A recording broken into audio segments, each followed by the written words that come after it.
Good evening, everyone, and welcome to this evening's North East of Scotland branch meeting. The title of this evening's presentation is Local Exhaust Ventilation, LEV, and What It Really Means for Our Health. Our speaker for the evening is Dougie Collin. He's a corporate member of the Faculty of Occupational Hygiene and Royal Society of Chemistry, in addition to being an EU chartered scientist. He's got over 30 years industrial experience gained in paints, chemicals, drinks distillation and maturation, ship repair, oil and gas engineering, Europe and Africa wide. He's supported and helped organise and plan British Occupational Hygiene Society International Conference in the United Arab Emirates between 14 and 16, and then has been on the organising committee of the BOHS's annual international conference on LEV. That was a mouthful. He's currently working with the Scottish Government's Restart Group, producing and reviewing pandemic guidance for the phased return to work programme, and as we move beyond that, the lessons learned aspects for longer term workplace ventilation improvements. He's currently the Managing Director of the Worker Health Protection Limited. And before I hand over to Dougie, I just want to go through a couple of housekeeping rules or points for the Zoom call for this evening. So if you can all remain on mute, please. And if you've got any questions, we will do a question and answer session once the presentation has finished. So you can type them into the chat, or you can come onto camera and ask them yourself. But we'll do that once Dougie's done his presentation. So I very much appreciate you coming to speak to us this evening. And without further ado, I will hand over to you. The floor is yours. Thank you, Rachel. Good evening, everyone. You probably noticed that I'm still attired with high vis and stuff like that. That's the manic moment that we live in, the world of occupational hygiene.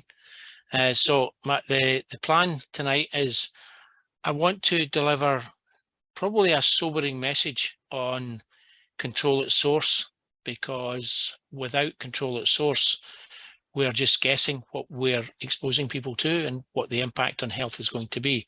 So I'm going to share my screen, and I'm going to run through a presentation, but as Rachel said, if you get any questions, it'd be really good if you just pop them into the chat bar, and we'll cover them at the end. We'll have some discussion. There's plenty of time for discussion at the end. But I want to deliver a message both based on my personal experience, but more around what exposure and direct exposure and inhalation might cause people. So I've used the BOHS, British Occupational Hygiene Society's Breathe Freely campaign presentation to look at a kind of toolbox talk. Now, the presentation will be shared, so you can take this away and use it, or you can go directly to the Breathe Freely campaign and download the slides yourself to look at the value of that and sharing it with your line managers and allowing them to deliver effective toolbox talks about control at source. So without further ado, I will nip in, and hopefully you'll be able to see the screen. Technology is not my strong point, by the way, so if there's a few hiccups along the way with this, please bear with me. But here we go. Can you see my screen? Somebody say yes. Yes, I can see it, Dougie. Right, that's good. Right, so we're cooking with gas. So what I'm going to do now is I'm going to run through the presentation as you can see on the screen, if it will let me. If it'll let me, there we go. Right, so I want to try, there's a kind of theme through this about if there's a hazard there, it's a connection between hazard and risk, because a lot of people are preoccupied with hazard and not risk. So I want to try and bridge that gap to see the hazard with regard to any substance in the workplace doesn't change. It's always there. It's how we as human beings interact with that delivers the risk.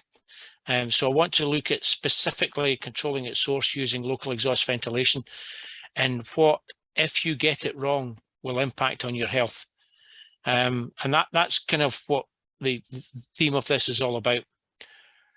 So there was an international conference earlier on this year.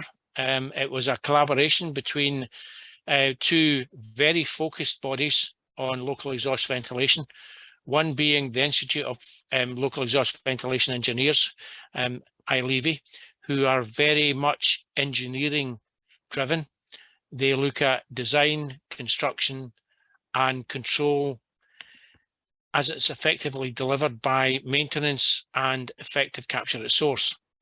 Then we're looking at the competency of people that are involved in the inspection and testing, the validation and the assurance that's around that. And that's where BOHS come in, because they have a clear structure around their module process, around levels of competency of people that deliver that service, bearing in mind that COSH Regulation 9.2 requires a statutory inspection and testing of local exhaust ventilation.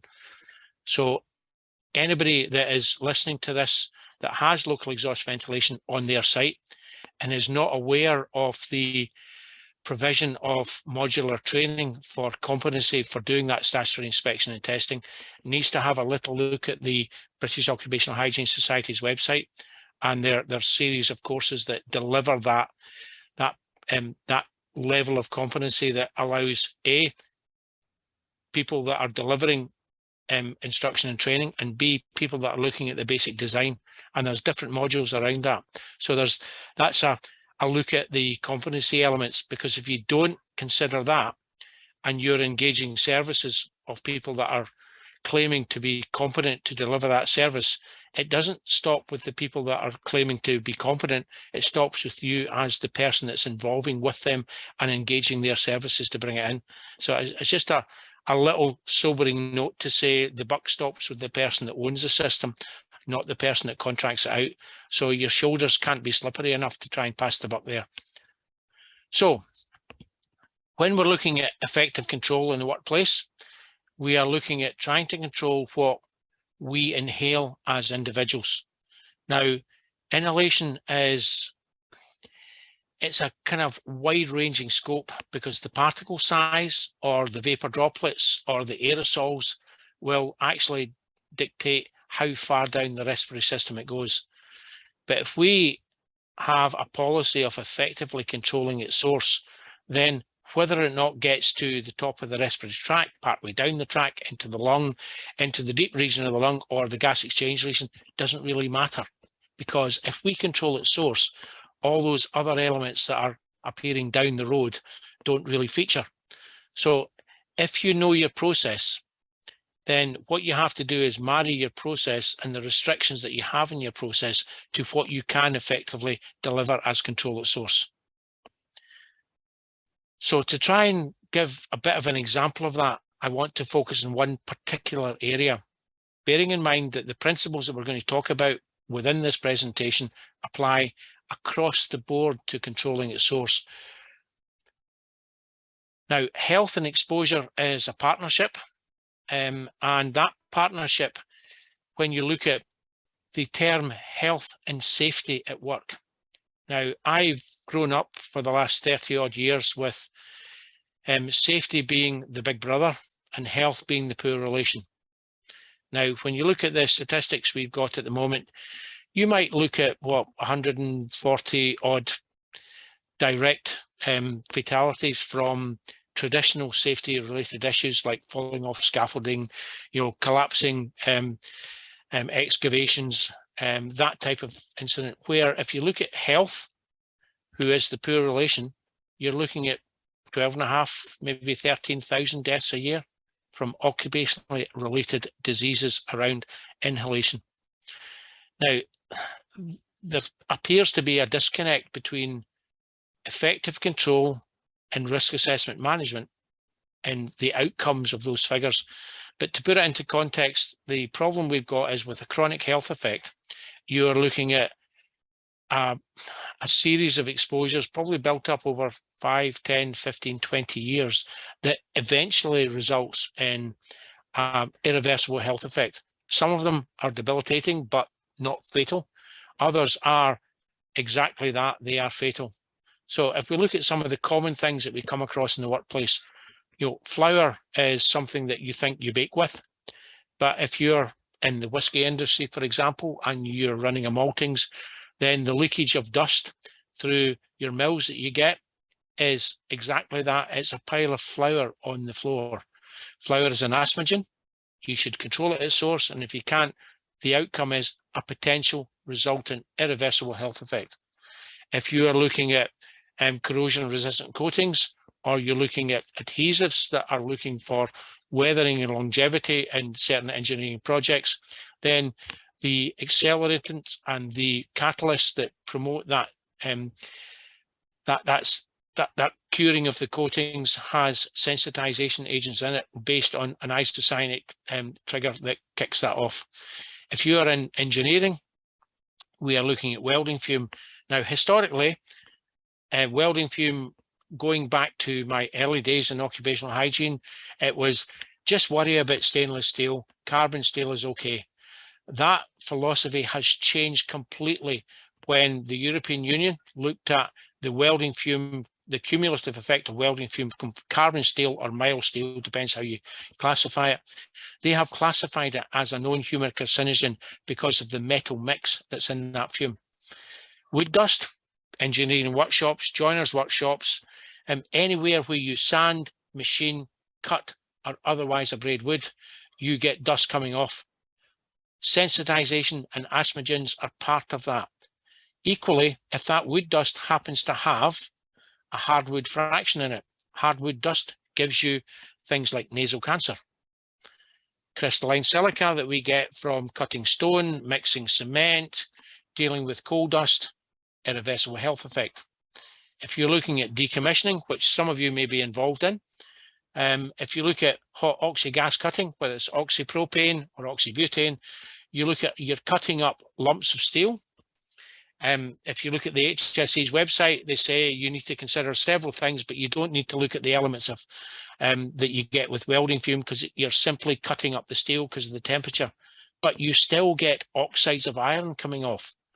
That gives you an irreversible health effect, albeit not fatal, called pneumoconiosis, which is something that reduces your lung function.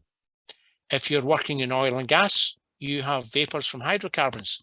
Some are give you narcosis, others, such as benzene, will relate to leukemia if you get repeated exposures.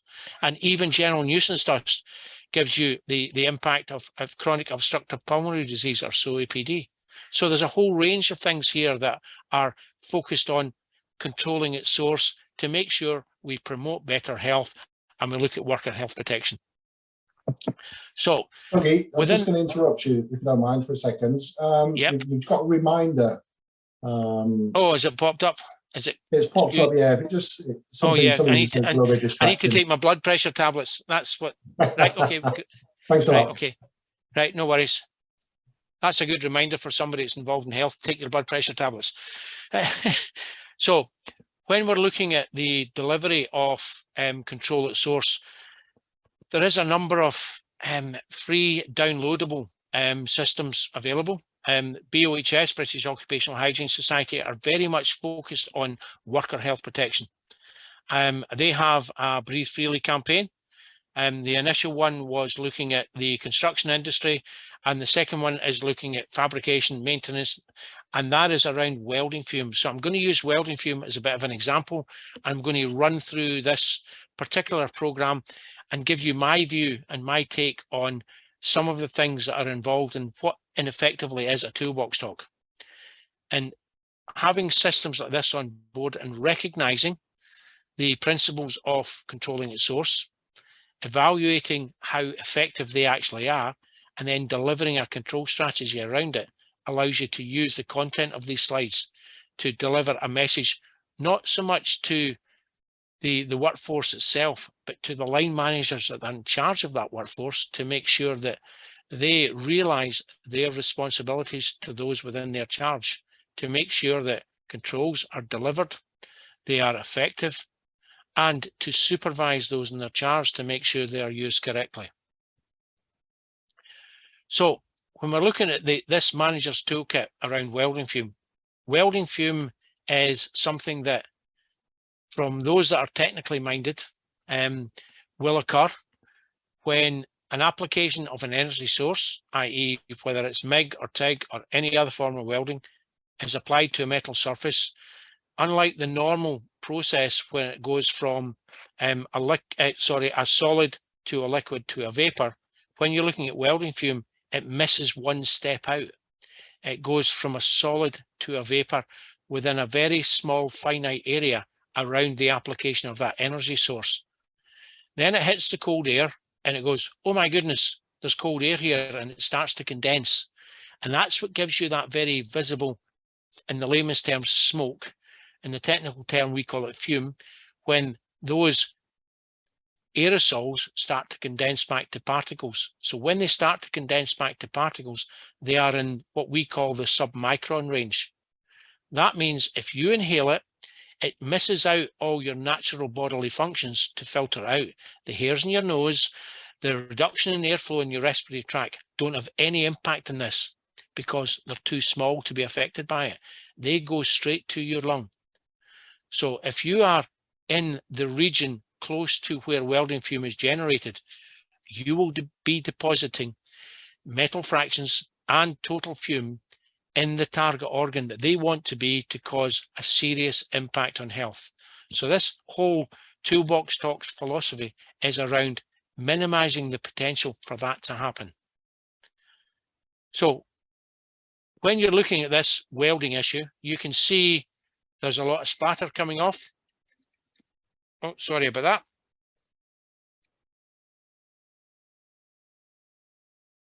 Just get rid of the technology there. So when you're looking at what happens with welding splatter, within that visible cloud that you can see, there's the invisible stuff that we are affected by. Because the particle size of what welding fume actually is, to get to our lung and to affect us, is probably 100 to 1,000 times smaller than a human hair. We cannot see it. It's on the metal. And if you are unfortunate enough to have hot cutting and welding on painted surfaces because there is not a recognition of the risk associated with paints or degreasers or anything that's used in that surface, then they also generate a contributory factor into that welding fume that will increase the risk to health. Now, when you have the lung as the target organ, those effective increases in health are not just additive, they are actually multiplicative.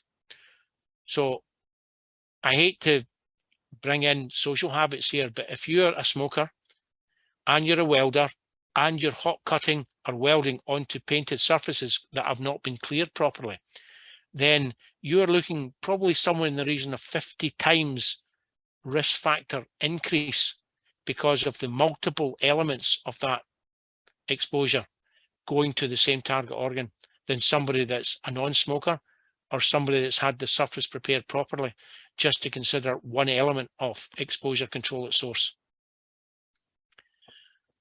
So this picture then builds up the view that if we can see it needs to be controlled, and you can clearly see from the picture that there is visible particulate rising up beyond the visor into the breathing zone. The welder has a barrier, but not respiratory protection. So he can wear something underneath it. You get effective control around respiratory protection, power respirators, etc., that will replace the visor that you can see in that picture.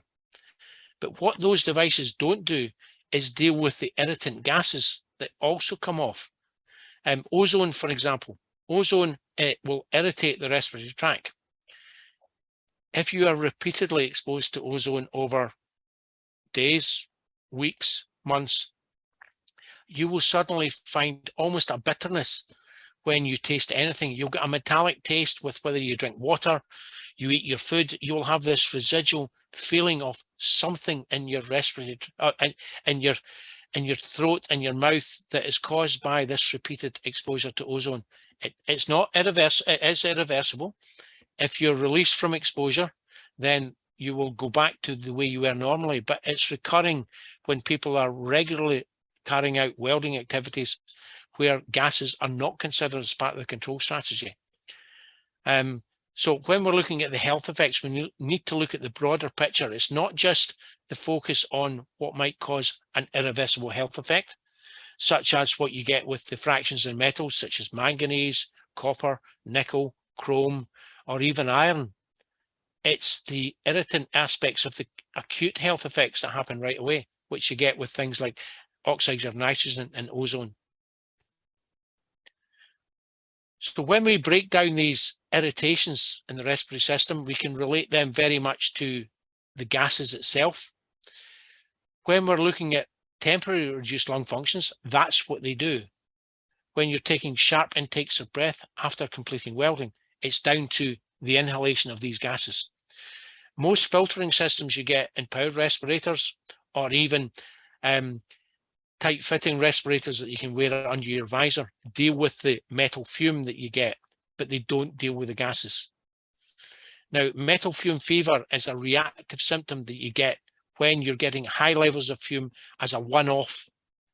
Now, they normally related to things like galvanized metals, but it's also related to carbon steel and the mixtures of welding consumables you get with carbon steel. They are something that the individual, if they're giving enough instruction and training to recognize the symptoms, can react to that and say, I had those symptoms. And the easiest way to say to them is, like, if you're welding like Monday to Friday and you go home by Sunday, you feel great, and you come back to work on a Monday, you've got flu-like symptoms, maybe there's an issue there around lack of control, because that's what metal fume fever is like. It's just like a dose of the flu. And if you get recovery when you're not at work and reoccurrence when you are at work, it's probably a potential related to fume exposure if you're in a welding environment. As an occupational hygienist, my biggest concern is the long-term health effects, because what we've talked about now are reversible. They're acute health effects. Put in better control, look at what you're doing, look at the work activities, you can reverse those health effects. But if you are repeatedly exposing people to levels of welding fume and the metal fractions within it that are significant. Now, significance have one of these woolly words that a lot of people in risk assessment don't like. So when you look at what does significant actually mean, a lot of people would jump straight into the HSE's EH40 and look at exposure limits and say, is that significant? It's below the limit, so I'm okay. Bearing in mind that asthma, cancer, central nervous system dispositions, and even repeated pneumonia-like symptoms, when they become irreversible, technically have no lower trigger. So just being below the limit is not something you should rest in your laurels. You need to control it as low as reasonably practicable and as far below that limit as you can practically achieve. If you want a guide, just say, if I'm at 10% of a limit, maybe that is significant. If I'm above it, it's significant. If I'm below, it's not. And that's kind of the rule of thumb that I use. I use 10% of a limit to say, yes, if I achieve control down to 10% of any exposure limit for something that causes an irreversible health effect, I will say I've got effective control. And if you want to pick up the phone and phone HSL, Health and Safety Laboratory in Buxton, they will concur and say, yeah, okay, we won't put it in print, but we will actually confirm that that's probably our view as well. So there's a little rule of thumb around irreversible health effects and just getting below the limit. Is it effective? The answer to that is no, it's not. So if we're looking at protecting people, and that's what this is all about, it's not about how much fume comes off and the mess it makes on the floor and everything becomes dusty. This is a direct comparison between emissions at source and the impact on health. So if we can reduce the amount of fume by proper selection of consumables, having good control at source, ensuring you have additional supplementary ventilation to extract anything that doesn't get captured at source, and as a last resort, and I emphasize that point very clearly, as a last resort, providing effective control through respiratory protective equipment, then you can say, yeah, I've got a good strategy here. I have a bit of an issue with the last one because unlike good ventilation or reducing fume at source, such as on-torch extraction, you are actually limiting the amount of material in the environment. Providing respiratory protective equipment has no impact in the environment. It fails to danger. If it fails, you will get exposure to whatever is in that environment. So that should be the last resort, not the first choice. So the best way to reduce fume is to look at whether or not you can change the whole process. Is there other ways of reducing the amount of welding or the amount of fixing of materials? And then you only have to possibly use welding, tacking, or otherwise gouging out to deliver that same fix for a small percentage of the same time. The unfortunate thing is that doesn't happen most of the time, because when you look at the development of adhesives for fixings, you can't use that with steels, but you can use it with other materials that are otherwise related to the emissions at source. There's a number of coating materials that apply, for example, acoustic tiles to ships and submarines that used to be applied by hand. The tiles themselves are still applied by hand, but the mixing adhesives come in a contained delivery vessel that actually eliminates the person from the source. You can look at prefabricated structures, and I particularly don't like that one because that is simply shifting the problem to someone else. So if you're looking at, for example, wind turbines, you're looking at fabricating the legs that the turbines sit on, and you look at, well, we'll take the prefabricated structures in that we get from somewhere else.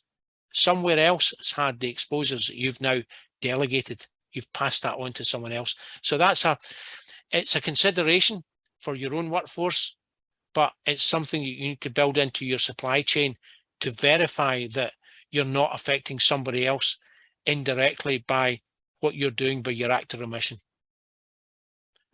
So there's a whole list of things you can look at, the control of welding fume at source, and that's just a particular table about the intensity of the types of fume that's evolved.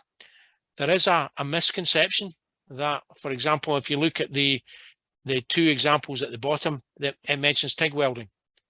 TIG welding visibly, if you use backlighting, such as a Tyndall beam, they will actually show that there's not a lot of emissions coming off, and that's potentially true. When you do monitoring, it kind of confirms it. However, there are certain volatile metal fractions, such as manganese, that don't pay attention to the rules that there's not a lot of fume there. So when you go from MIG or MMA to TIG, you will get a significant drop when you're looking at TIG for the rest of the metal fractions, but manganese stays there as the league leader. It keeps popping up. So even although you can't see the fume, and it's getting back to this particle size thing we mentioned at the beginning, even though you can't see the fume, it's still there, it's still available to be inhaled. Therefore, if you're looking at TIG welding, you need to look at the same controls using local exhaust ventilation, on-tip extraction, partial enclosures, small deliverable vacuum extraction systems to capture any fume. Because if you speak to the welder, they will tell you, this is a clean weld, there's not a lot of fume coming off, but they can't see 100 times smaller than a human hair, and neither can the rest of us. And that's the particle size we're dealing with here.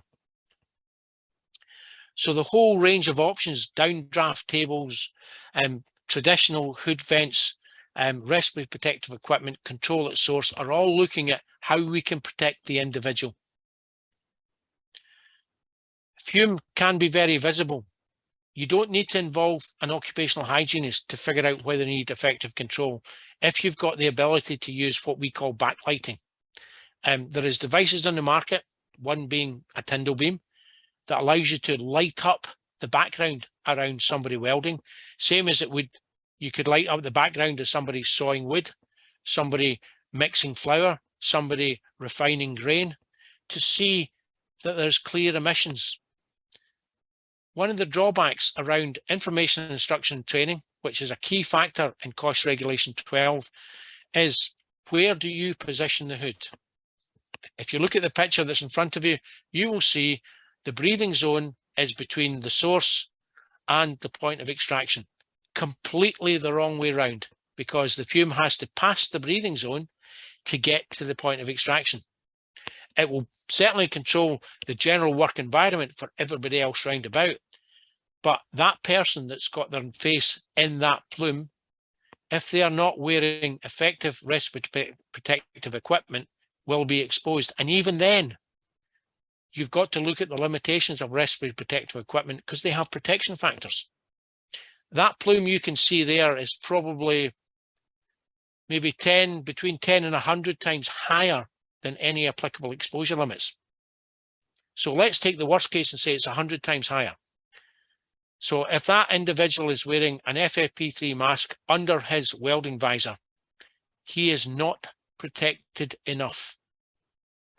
So just having a respirator on and ensuring they're face fit tested and all the stuff that goes with it, if you position your extraction point in the wrong place, you're wasting your time when you're looking at the protection of health. So that brings us back to the supply of respiratory protective equipment. I do not like that as a reliance. I like to be able to look at control at source and say it's there as a precautionary measure only. So the previous slide, try that one again. The previous slide clearly shows it's not there as that. It should be better controlled at source because of the position and the lack of instruction and training on how to use that LEV. So respiratory protective equipment is belt and braces around a position that you should already be under the exposure limit by controlling its source. This brings us back to competency and training. Competency and training is one of these things where what does instruction and training actually mean? This slide that we're looking at, this whole Breathe Freely campaign, is a toolbox talk. Toolbox talk is a term that most of us are probably common with around a whole raft of risk assessment processes. So why should health be different? It's an easy message to deliver. If you control its source, you will have a huge impact on health. If you don't control its source, you will cause irreversible health effects. Simple as that. If your reliance is purely on personal protective equipment, you will have an impact on health because there's a whole range of factors affect the suitability of that protective equipment. So we need to train people on understanding what the source is, what the surfaces are that they're cutting and grinding, what they're trying to do with the welding that they're going to do, what remains on that surface while they're cutting and grinding and burning, how far that heat transmits up the surface to release secondary fumes or mist or vapors, and how the techniques themselves can be chosen to try and reduce exposure at source. So what do we need to do? Understand the risks. There's a challenge, not the hazard, but the risk. If you look at the information kicking around for welding fume, it would scare you to death.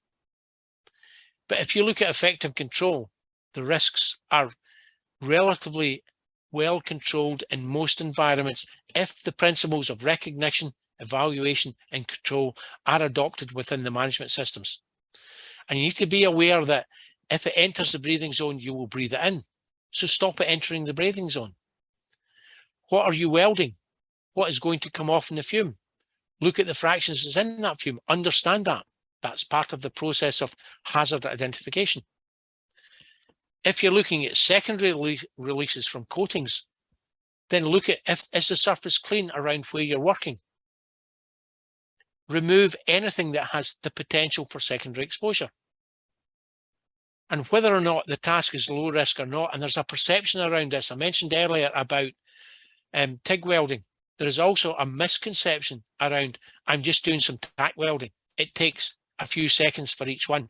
Tack, tack, tack. If you're doing 40 or 50 tack welds a day, it's just the same as doing half an hour of MIG welding constantly. There is a significant exposure associated with that if you don't recognize the potential for fume release.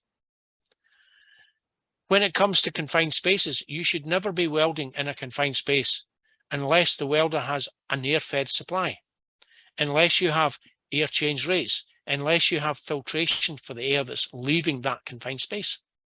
Because if you don't try and capture the fume at source, even in a confined space, once the welder's finished, other people are going in behind, and the deposition of dust introduces a potential for skin contact. And bearing in mind some of the metal fractions, such as nickel, skin is the target organ for pustules in the skin and potential skin cancer. So your housekeeping initiatives after the welding should be focused on what the welding is generating, how you control it at source. If you're using portable extraction, understand the capture distance, which is the distance between the hood and the source, to make sure it's close enough to capture the fume it's given off. And make sure you're aware of other factors that could affect what enters your breathing zone. So just to recap, we are looking at the impact of welding in the breathing zone, but equally we could be talking about wood dust, we could be talking about isocyanates that are used in the coating industry, we could be talking about milling of grain, we could be talking about the handling of offcuts from the farming industry. We could be talking about anywhere that something becomes airborne.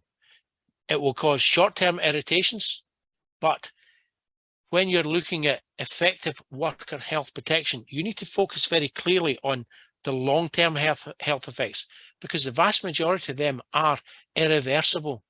And the key there is it won't change. You can't improve the situation. So if somebody gets asthma, they've got asthma. If somebody has pneumoconiosis, they will get recurring symptoms because of the sensitization. And God forbid, if somebody contracts a direct relationship between cancer and the work activity, then I don't think I need to explain what that means to any of us. So the factors that are likely to lead to high exposure are something that we should feature in our risk assessment. And that's why having a toolbox talk like this asks us to say how much and for how long. How much is the high volume in welding? Are you doing sporadic tack welding like we mentioned earlier? Or are you continually welding using MIG? And if anybody's ever been involved in gouging, the visual aspects of gouging where you actually cut a channel in the steel to allow a component to be set in and then in-fed round about it, you are basically changing that solid metal into a fume that, if you do not have effective control, it will fill the room with a visible fume to the point where those acute effects we talked about just a minute ago will not only affect the respiratory system, it'll affect the eyes through smarting, it'll affect the skin through irritation. So poor ventilation and poor control at source will allow an impact to health to occur if you don't recognize the potential and evaluate the potential and then control it at source. So look at your welding techniques and just don't rest on the visible evidence you get between MIG and TIG, for example, but always say, if we are welding, whether it's for 5 hours or 5 minutes, the application of effective control at source will control the potential and reduce and drastically minimize the impact on long-term health. So I would call that the Managers Toolkit. It's available to download. I'm going to share the slides with Rachel, but equally, I'd like to think that this just gives you food for thought, not just about welding fume, but anything that's potentially going to become airborne. Because we have challenges around what we can see, because we have a perception if we can see it, we need to control it. What if you can't see it? What if you're involved in oil and gas or decommissioning where you're dealing with vapors? Vapors you can't see. Vapors have an indicator for humans where they have an odor. But let's take benzene, for example. Benzene is a component of all hydrocarbons, whether it's oil, whether it's gas, whether it's condensate. It's got an odor threshold round about 1 to 2 ppm. If you look at the exposure limit for benzene, bearing in mind that benzene has irreversible health effects related to leukemia, if you're repeatedly exposed to it, your exposure limits, depending where you are in the world. UK, we've currently got a 1 ppm averaged over 8 hours. In the US, it's 0.5. If you look at the Netherlands, it's 0.2. So everywhere is looking at benzene. The potential is that that limit is going to drastically reduce. If you look at the European scenario about evaluating the risk to health, there is some discussion around a limit of 0.05 ppm. And yet we rely on our odour threshold to say, we can smell it, or no, we can't. Orders of magnitude above that 0.05 limit. So that's a little bit of a food for thought about the wider thing. But here we have evidence of how we can use freely available information to deliver a message to managers, to people on the shop floor, to anybody that has the potential for exposure, to say, look, you only have one life, use it well, look after your health, cooperate with us, and use the controls in the way they're intended.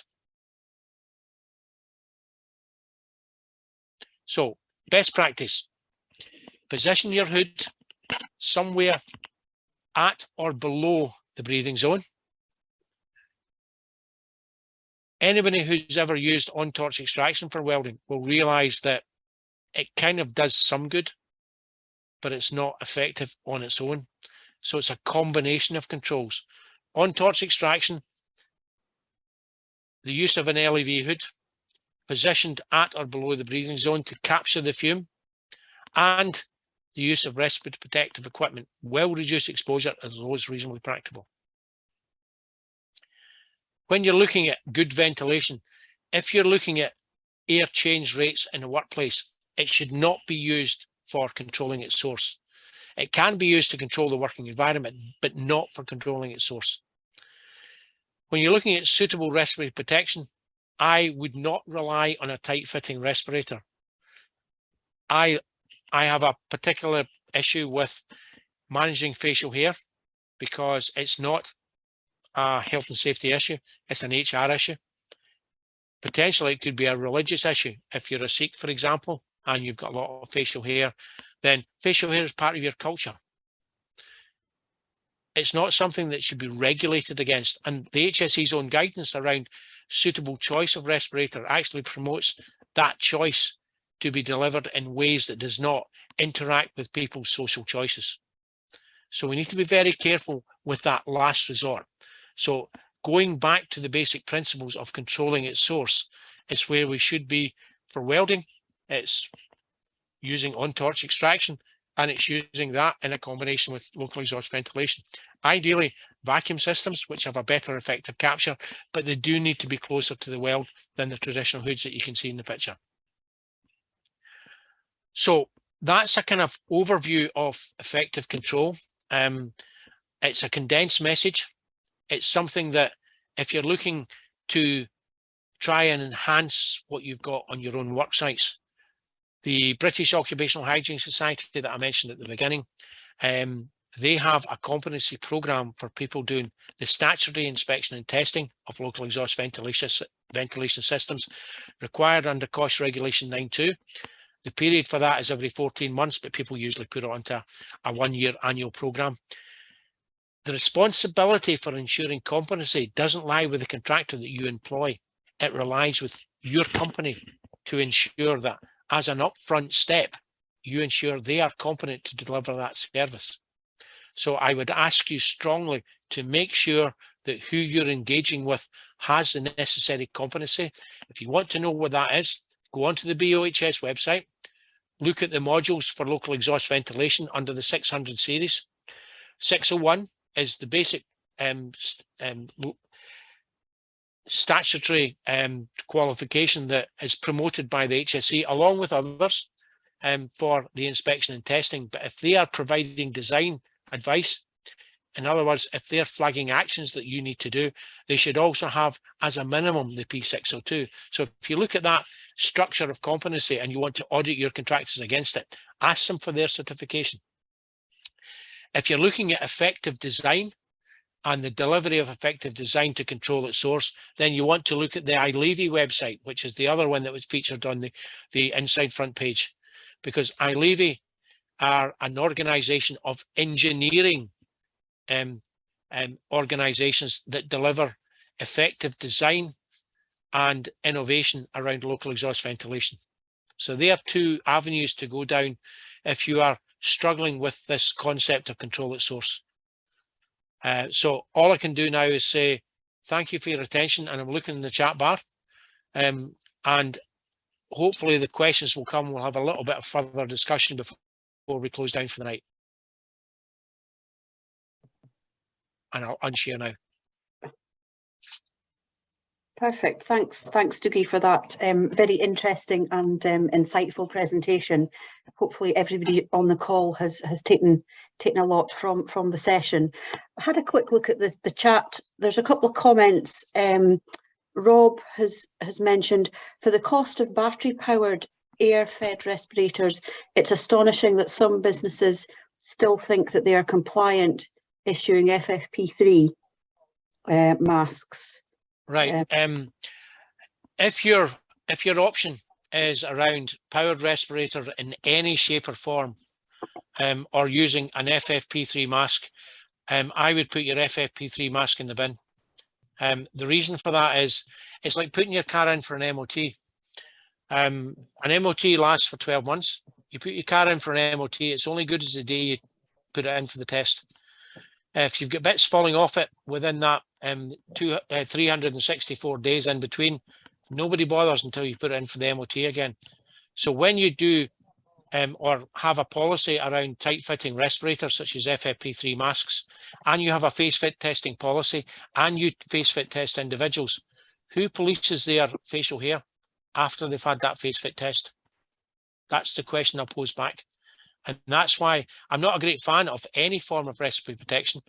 I like to see control at source being the primary focus when it comes to this, but I do have a personal issue with tight-fitting respirators, albeit I wear them myself, but I understand the risks. I always clean shave before I wear it. And the question I'll pose back to the audience is, do you have a policy for policing clean shaven in the workplace where people are using tight-fitting respirators?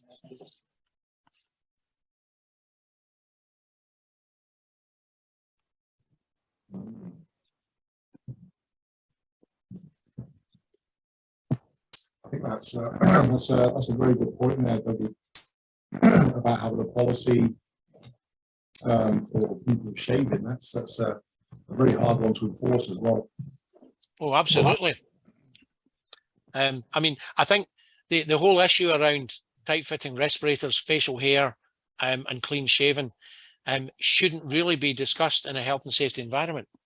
When you look at it, it's very much an HR issue, but like day on day, week on week, month on month, year on year, we get dragged into these discussions all the time because companies naively set a standard policy on one type of respirator without realizing that the HSE's guidance clearly states a choice. So if you stipulate one, what is a choice? Just as a food for thought again. Yeah. You disappeared off the screen, by the way, Dougie. I wasn't sure if you're aware of that. Sorry? I say you disappeared off the screen. All right, sorry. Also, I have, sorry, I missed the camera disappeared there. Wrong button.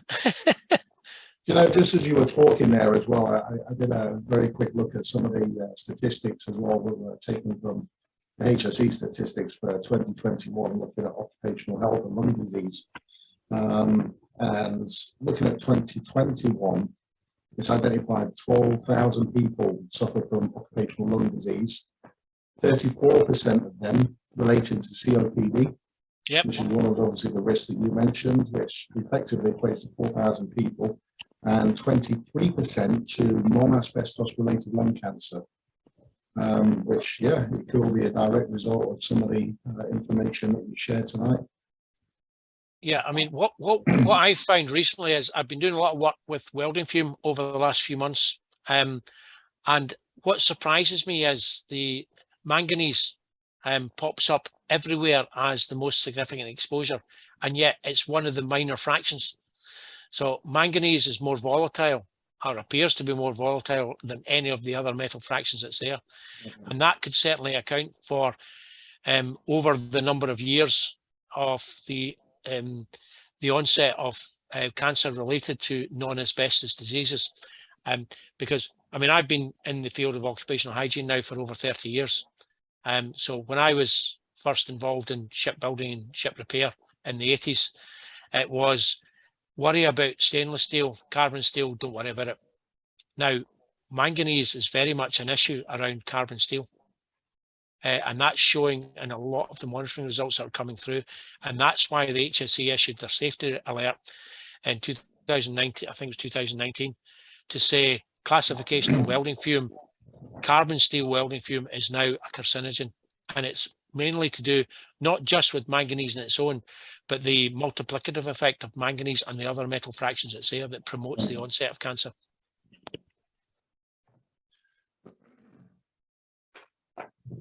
I think it's interesting as well, what you suggested, going through that toolbox talk about understanding the level of risk, involved in exposure to these kind of fumes. I suppose the question is, do managers, really understand, but I know that was a manager's toolbox talk, do they really understand the risks themselves? What can we do, I suppose, as safety professionals to be able to support and feed into that? Because, as, let me just zoom up a little bit, as Rob pointed out there, I suppose the cheapest option really is always to go down to, PPE requirements, without necessarily understanding that level of risk of what people are exposed to. It's an interesting one. Right. Okay. If I can come in on that one, and there's a couple of things there around that. That approach has historically been the way that people have gone. So I'm going to throw two things in here. We have senses, we have eyes, we have the sense of touch. So let's go with the first one, the eyes. If you walk into a work site and you see a plume, that's uncontrolled.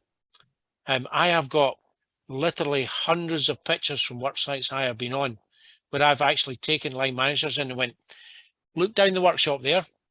What do you see? Oh, I can see a plume coming off. Yeah, well, if you can see it, why is it not controlled? And the second thing is, if fume comes off, it comes off as very small particles. Then the term is agglomerates. It sticks together and becomes bigger lumps.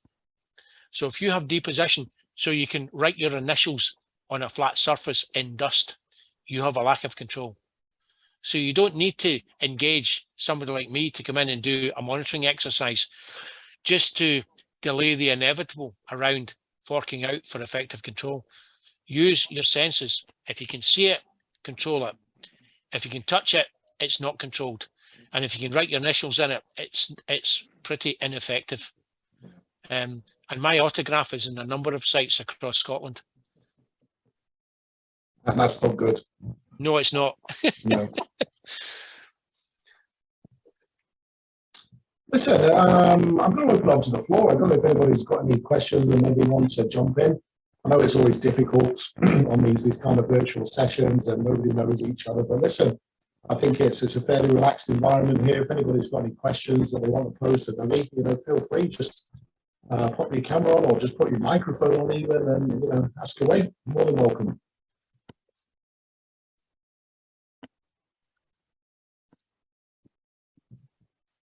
Haven't got any takers. I'm just looking around. I'm looking down the list, see if there's anybody I know I can embarrass and say, you need to say something. But I wouldn't do that. I wouldn't do that. Hey, John. I was just waiting for you, hey. Listen, always good to discuss these matters, and I think really quite relative to say as well, that everybody looks at your kind of PPE, your respiratory, and it is the last line of defense. And, I think we've all worked in environments where we have seen plumes and, control measures haven't been put in place that should have. So I think it's always good to have a refresher on this, and kind of discuss it out loud. So just thank you for your time. It's always good. That's right. That was going to come back to bite me. I think one of the biggest issues as well is Too right. one of the biggest issues as well, Debbie, when we speak about health, it is often overlooked, and it's because we don't see the immediate effects of any health concerns as well. So, you know, somebody being exposed to dust or fumes, it can be overlooked because it doesn't have that immediate effect, I suppose, like, you know, falling over and breaking a wrist, or having, you know, cutting your finger or cutting your hand, or whatever it might be. Yeah, I mean, if you can feel it right away, people do something about it. The problem we've got with this issue is you get the old, I've been doing this for 20 years and I'm okay. And then 1 week later, they go to the doctor and they're diagnosed with cancer. Yeah, okay. So from my point of view, professionally, you're tempted to go around and knock on his door and went, see, I told you so. But, you know, on a personal level, you can't really do that. But you feel like it. So there's been a number of slides around 99% safety, 1% health. What we're looking at now, and you've looked at the stats, what we're looking at now is a reversal of that. It should be 99% health and 1% safety, because you guys have done the hard work. You've got the stats down for safety at a level that, you know, most of the developed world would look on as, you know, pretty amazing in what you've achieved around the physical accidents and incidents in the workplace. What we've not done, and what is embarrassing as a developed nation, is our legacy on health. So we need to get after that now and recognise it should be 99% health and 1% safety, because you've done the hard work on safety. That's a very good point. Very good point. Okay, just looking at the time as well, Dougie. I'm going to ask you one more question, if that's okay. And we've had a good turnout today. For those that are still listening and participating, if you could give us one piece of advice or information that we could take away to implement into the workplace tomorrow, what would it be?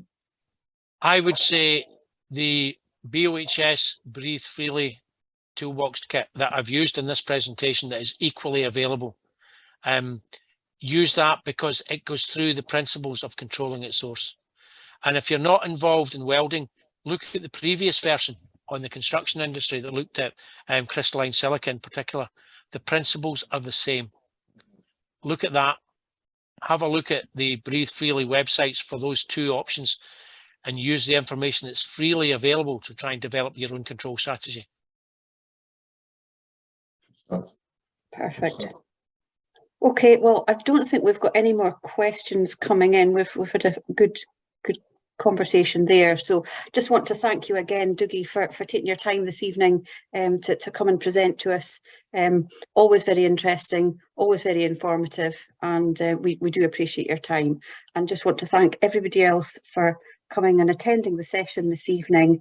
And Andy, if I can give the last word to you from an IOSH perspective. Well, thanks very much. Well, as Rachel said, I think you wrapped that up nicely. Thanks very much for attending, everybody. I think it's been a very good presentation delivered by Dougie this evening. We do have more presentations coming up for this year, so please do keep an eye out on our website, on LinkedIn. For those who are obviously registered for the North East of Scotland as well, you should be getting your communications coming through via email as well. Just to let you know, we have got a planning meeting. The branch is holding the planning meeting on the 22nd. All right there, Rachel? 22nd of August this year. We do have a mailbox. If anybody has got any suggestions or ideas that they want to maybe put forward for consideration for guest speakers or subjects in the near future, then yes, please hit the mailbox and yeah, drop us a line, and we'll certainly consider that and try and implement that into our 2022-23 program. So on that note, thank you very much. I can see the comments still coming in, Dougie. Very informative, great presentation. So once again, thank you very much for your time today.